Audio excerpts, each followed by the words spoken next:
বাংলাদেশে ভারতের রাষ্ট্রদূত হচ্ছেন দীনেশ ত্রিবেদী। ভোটের মুখে বাংলার জন্য বড় চাল কেন্দ্রের। প্রাক্তন রেলমন্ত্রীকে দূত করে পাঠিয়ে বিশেষ বার্তা দিতে চাইছেন নরেন্দ্র মোদী। বাংলাদেশে ভারতের রাষ্ট্রদূত হচ্ছেন দীনেশ ত্রিবেদী।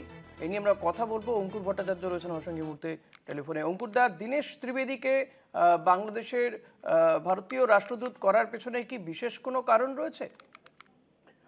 প্রথম কারণ হচ্ছে গিয়ে দীনেশ খুব ঝরঝরে বাংলা বলতে পারেন। দীর্ঘদিন পশ্চিমবঙ্গের রাজনীতির সঙ্গে তিনি যুক্ত। আবার তিনি একজন এমবিএ, ফলে স্ট্র্যাটেজিস্টও বটে।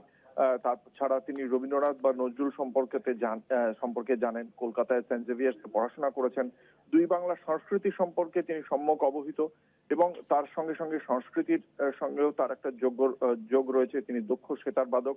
সব মিলিয়ে সেই কারণেই তাকে সেখানে পাঠানো হচ্ছে বলে জানতে পারা যাচ্ছে। এবার যেহেতু তিনি তৃণমূল কংগ্রেসের হয়ে রাজ্যসভায় ছিলেন প্রায় 6 বছর, তার পাশাপাশি ব্যারাকপুর থেকে তৃণমূল কংগ্রেসের হয়ে তিনি ভোটে জিতে ইউপিএ 2-তে তিনি মন্ত্রী হয়েছিলেন, পরবর্তীকালে রেলের দায়িত্বও পেয়েছিলেন।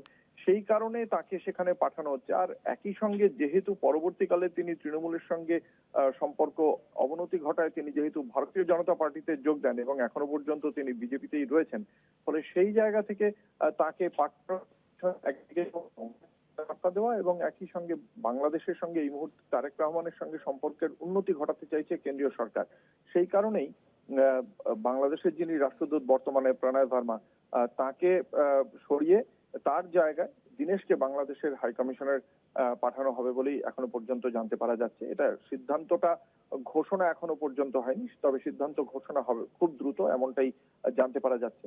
ফলে সেই জায়গা থেকে যেহেতু তার বাংলার সঙ্গে একটা যোগ রয়েছে এবং তিনি বাংলাটা জানেন, সেই জন্যই বাংলাদেশে কাউকে পাঠানো। কারণ এর আগে যিনি ছিলেন তার সঙ্গে বাংলার যোগ অতটা ছিল না। দীনেশ ত্রিবেদী সেক্ষেত্রে একটা গুরুত্বপূর্ণ চয়েস, সন্দেহ নেই। ঋষিকেশ। ধন্যবাদ অঙ্কুর দা। কথা বলছিলাম আমাদের প্রতিনিধি অঙ্কুর ভট্টাচার্যের সঙ্গে।